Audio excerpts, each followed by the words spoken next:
Welcome to another episode of Effortless Coding. My name is Sam. We run a digital marketing agency that has a lot of activities and services. You can visit our website at www.skyzone.co.ke to see some of the services that we offer here in this particular agency.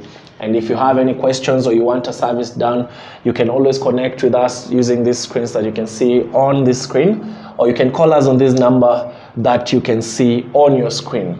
So in this particular episode, we are going to see what a CSS rule is and the three parts that make a CSS before we start writing the CSS file itself. In essence, if you look at any CSS file, as you can see on my screen, if you look at any CSS file, you'll find there's always an element from the HTML page where it is going to be applied to.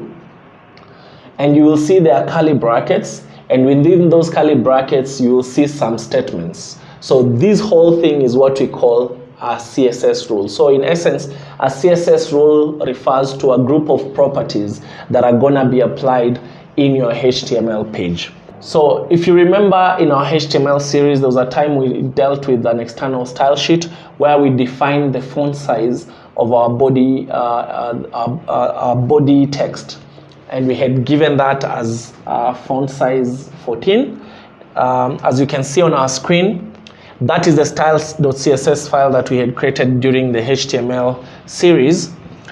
Now, the body in this particular style sheet refers to the selector. There are three parts of a CSS rule. Number one is the selector. Number two is the property. In this particular case, the property element is the font size. If you can see on our screen, font size is the property, and there is a value that is always assigned to that property, and in our case in the style.css file it's 14px. So basically the selector represents the HTML element that you want to style. In this case, as I said, it's the body element. Then remember the color that we set, the font size that we set. The font size is the property, and then 14 is the value that will be assigned to the property font size. So I hope you've understood those three parts. Those three parts make up a CSS rule, and you can have as many properties and values within a CSS rule as possible. So the body selector can have different properties lined up within those curly brackets. Remember, for any CSS rule, once you've written the selector, the properties must appear within curly brackets, as you can see on our style sheet, style.css.